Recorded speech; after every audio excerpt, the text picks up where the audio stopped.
Voilà, thème particulier en ce jour de Noël 2013 que celui du livre de vie. Pour ma part, c'est la première fois qu'à Noël, je parle du livre de vie, que j'entends une prédication le jour de Noël sur le livre de vie.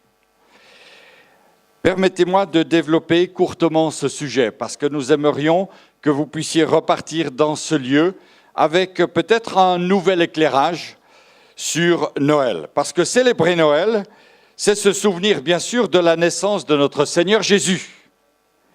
Mais c'est également se souvenir de sa mort à Golgotha, de sa mise au tombeau dans le jardin et de sa résurrection le jour de Pâques. Alléluia. Le message chrétien ne s'arrête pas là. Il ne s'arrête pas à Noël à Bethléem, à Pâques à Jérusalem. Le message chrétien nous conduit à envisager l'éternité. Il place chacun d'entre nous devant un choix, celui de la vie et celui de la mort. Choisis la vie ou choisis la mort. Et il est courant de dire et de chanter qu'à Noël, un sauveur nous est né. Alors, alléluia, merci pour ce sauveur. Merci pour ce sauveur si merveilleux, Jésus.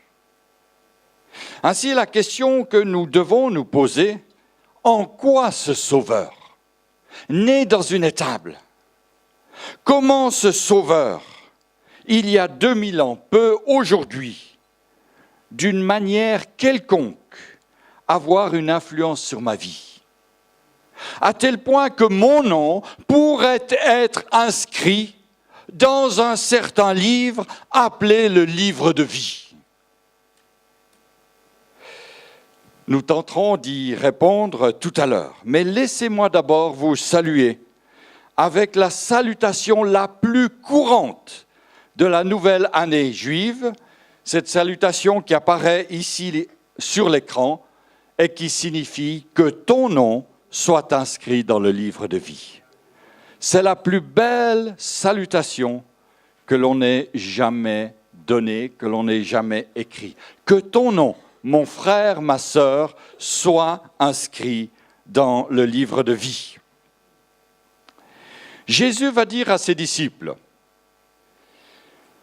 « Réjouissez-vous de ce que vos noms sont inscrits dans les cieux. » Marc, chapitre 10, verset 20. « Réjouissez-vous !»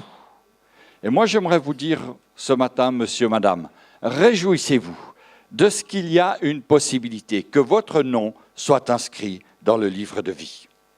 Et dans l'Apocalypse, je vais faire une lecture un petit peu plus longue, au chapitre 20, à partir du verset 11 jusqu'au chapitre 24, verset 4. Je vais lire dans la Bible en français courant avec peut-être un texte différent du vôtre dans l'expression, mais le sens peut-être sera relevé. « Puis je vis un grand trône blanc et celui qui y siège. La terre et le ciel s'enfuiront loin de lui. On ne les revit plus. Ensuite, je vis les morts, grands et petits, debout devant le trône. Des livres furent ouverts. » J'insiste sur cette phrase, « des livres furent ouverts. » Un autre livre encore fut ouvert, le livre de vie. Les morts furent jugés selon ce qu'ils avaient fait, d'après ce qui était écrit dans les livres. La mer rendit les morts qu'elle contenait, la mer et le monde des morts rendirent aussi leurs morts, et tous furent jugés selon ce qu'ils avaient fait. La mort et le monde des morts furent jetés dans le lac enflammé. Ce lac est la seconde mort. Quiconque n'avait pas son nom inscrit dans le livre de vie fut jeté dans le lac enflammé. Alors je vis un nouveau ciel et une nouvelle terre. Le premier ciel et la première terre avaient disparu et il n'y avait plus de mer.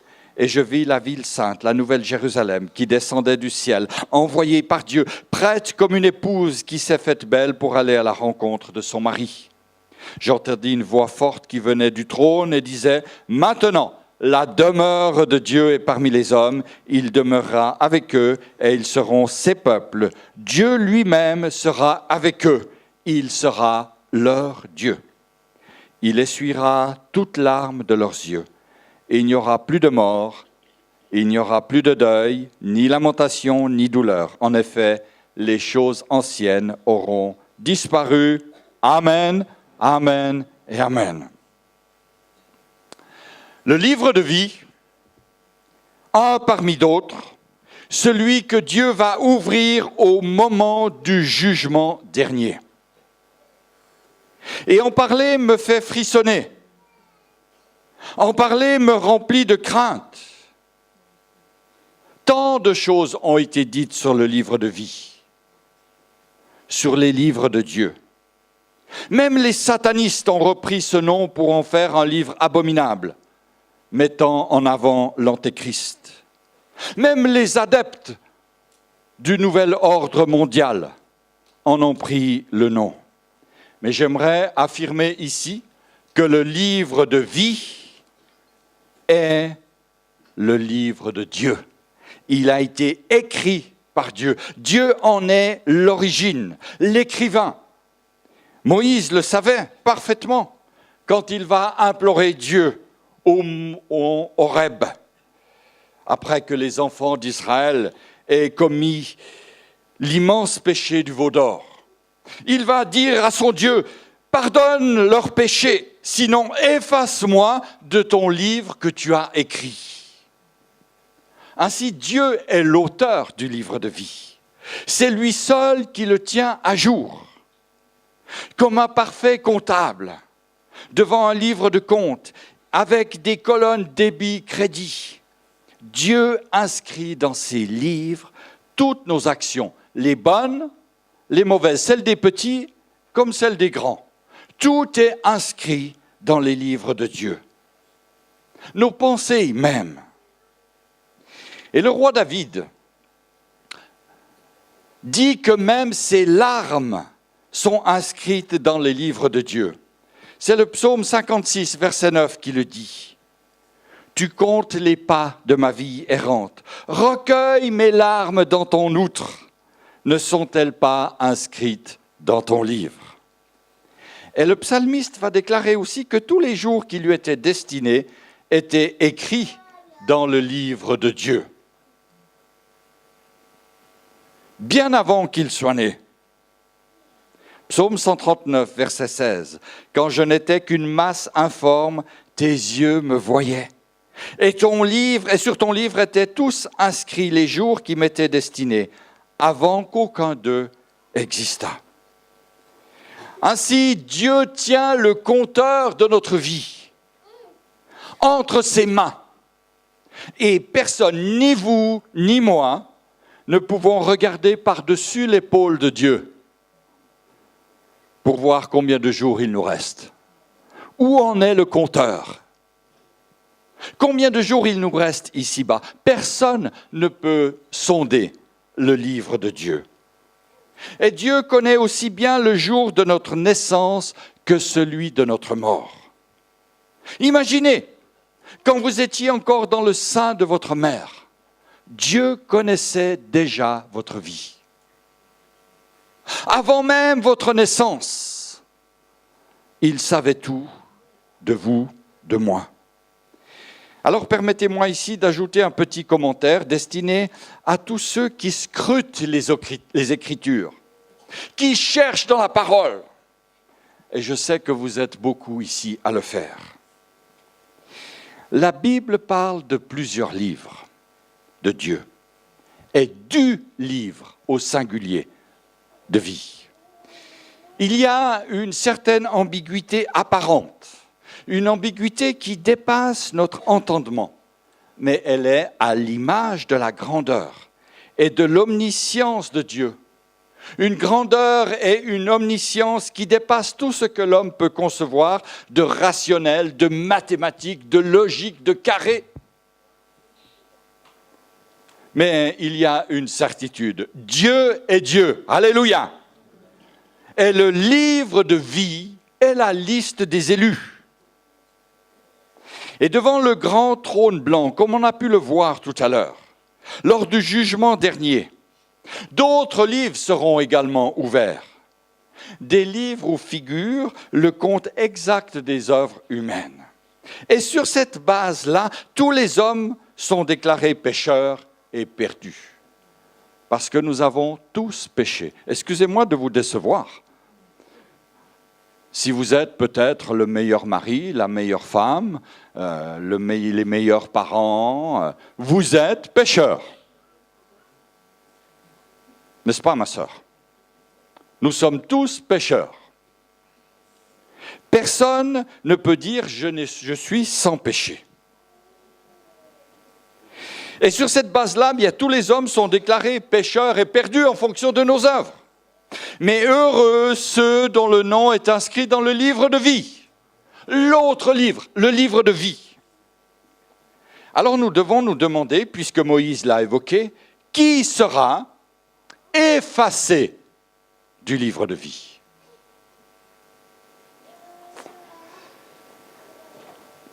Être effacé du livre de vie, c'est perdre la faveur divine.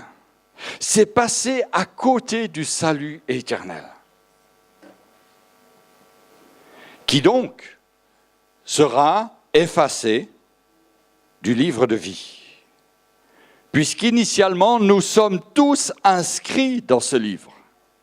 C'est la question que pose Moïse. Et la réponse de Dieu à cette question, elle est simple. Celui qui a péché. Exode 32, verset 33.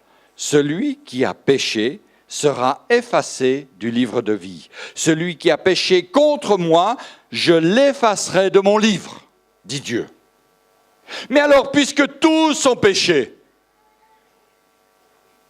vous me suivez?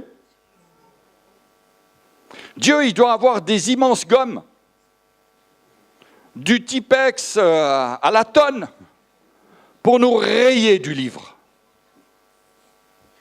Puisque nous avons tous péché, depuis Adam. Est-ce que cela signifie que nous serons tous rayés du livre? Je dirais potentiellement oui, mais par la foi, certainement pas. C'était le moment de dire Alléluia. C'est une bonne nouvelle, Alléluia. Par la foi, nous pouvons rester dans le livre de vie. Notre nom peut rester écrit dans le livre de vie. En effet, Dieu, dans sa grâce, a pourvu à une porte de sortie, une porte de secours, un plan B pour l'humanité. Une possibilité de rachat pour ceux qui crient un SOS à Dieu. Et en anglais, vous le savez certainement, SOS veut dire sauver notre âme. Crier un SOS à Dieu, saisir la bouée du salut que Dieu nous lance est gage de notre salut éternel. C'est vrai, nous méritions tous d'être effacés du livre de vie, mais le Tout-Puissant a donné son Fils Jésus pour nous racheter de notre condamnation. Et quelle condamnation! Être rayé du livre, c'est terrible, parce que cela implique que nous passions l'éternité de notre vie en enfer. Et je ne sais pas si vous imaginez un tout petit peu ce que peut être l'enfer. Et en comparant ce qu'est le ciel. Et je crois que le choix est vite fait. Nous désirons tous passer l'éternité avec celui qui est la vie, Jésus. Et le message de Noël ne se limite pas à des bergers, à des mages, à Marie, à Joseph, à Hérode, aux petits enfants. Il est bien plus que cela. Il est un message de vie pour l'éternité. Car Jésus est la vie. Alléluia. Et sa vie, il te la donne. Il vous la donne, monsieur, madame. Il vous la donne. En effet, jusqu'à la naissance de Jésus, jusqu'à sa mort, jusqu'à sa résurrection, le grand prêtre était médiateur entre Dieu et les hommes. Et lors de la journée du grand pardon, le Yom Kippour, il entrait dans le lieu très saint du temple afin de demander, d'implorer le pardon de Dieu sur le peuple. C'était ce même jour qu'il prenait un bouc vivant, posait ses mains sur sa tête et confessait toutes les iniquités du peuple des Israélites, toutes leurs transgressions et même tous leurs péchés. Il transférait ainsi symboliquement les péchés du peuple sur l'animal offert en sacrifice. L'animal sacrifié était rendu victime, substitut, il remplace l'homme pécheur, il était le bouc émissaire. Et en acceptant le sacrifice de la substitution, Dieu pouvait inscrire son peuple dans le livre de vie. Aujourd'hui, tout en sachant que Dieu ne change pas, les choses sont différentes d'avant la venue de Jésus sur terre. Écoutez ceci. Lorsque Jésus commença son ministère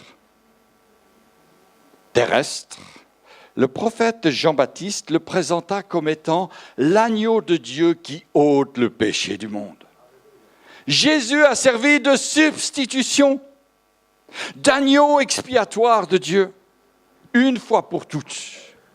Une fois pour toutes, à la place des agneaux et des boucs offerts perpétuellement en sacrifice. Parce qu'il était parfait en tout, homme de douleur, sans péché, mort comme un coupable, Jésus peut aujourd'hui plaider notre cause auprès du Père. Le grand juge, celui qui ouvrira bientôt le livre de vie. Mes amis, je crois que je ne vous apprends rien en vous disant que vous êtes fichés, catalogués, inscrits, répertoriés. Tout le monde le sait. Même avant votre naissance. Aujourd'hui, lorsque madame, vous allez faire une échographie, l'enfant que vous portez n'a peut-être même pas de nom, vous n'avez même pas imaginé un nom, mais il a déjà un numéro. Vous allez à l'hôpital, il a un numéro, il aura un suivi. Nous sommes fichés dans un registre de naissance au Burkina, dans les dossiers de l'AVS ici en haut, dans les fichiers de la police, de la banque, de la poste, de la CIA, de Big Brother et de son cousin Google. Nous sommes fichés, catalogués, répertoriés. Mais votre nom est-il inscrit dans le livre de vie ?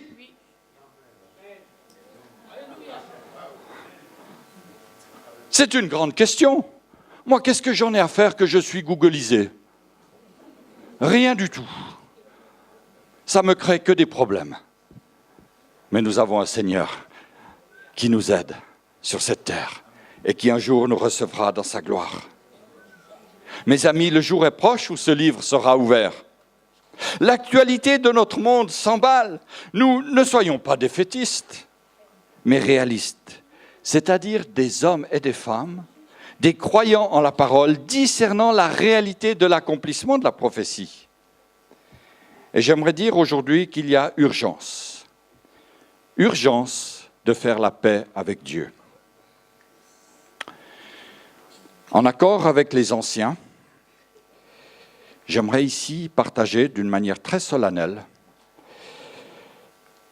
le don spirituel reçu par une sœur de l'Assemblée et qui nous a été communiqué pour examiner et pour le communiquer. Et cette sœur a eu très à cœur de nous communiquer ce don parce que c'est un don extrêmement important. C'est une parole de Dieu pour chacun d'entre nous. Et dans le songe, écoutez les enfants, c'est aussi pour vous. Dans le songe, elle était dans la gare et il y avait devant elle le train. Un train prêt à partir. Le mécanicien était déjà dans la locomotive. Il avait déjà mis le moteur en route. Il avait les mains prêtes pour actionner les gaz, enlever les freins et partir.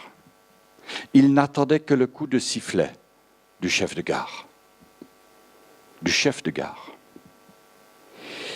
Et là, dans ce songe, elle était sur le quai de la gare. Elle regardait ce train. Il était immense, ce train. Et puis là, elle voyait des hommes, des femmes, monter dans le train. Mais cela n'a pas attiré son attention. Ce qu'elle voyait, c'est des hommes et des femmes descendre du train. Des hommes et des femmes qui en avaient assez d'attendre. Des hommes et des femmes qui en avaient assez de patienter. Des hommes et des femmes qui se disaient certainement, et cela c'est moi qui ajoute, la vie est trop difficile. J'en ai assez, la vie de foi est trop difficile, j'en ai assez. Je crois en Dieu depuis longtemps. Maintenant ma foi a diminué. Je désire quitter le train. Et ces hommes, ces femmes descendaient du train. Ils n'étaient plus dans la grâce. Ils n'étaient plus dans le plan de Dieu. Quelle tristesse! Quelle tristesse! Des hommes et des femmes dont le nom est inscrit dans le livre de vie et qui, à un moment donné, sortent du train. Parce que la souffrance est là, parce que le doute est là, parce que le deuil a peut-être frappé. Il y a une incompréhension. Ces hommes et ces femmes sortaient du train et leur nom était ainsi tracé du livre de vie. Nous avons reçu cette prophétie il y a 2 semaines, un petit peu plus. Nous l'avons examinée avec les anciens et il nous a paru bon de vous la communiquer ce matin.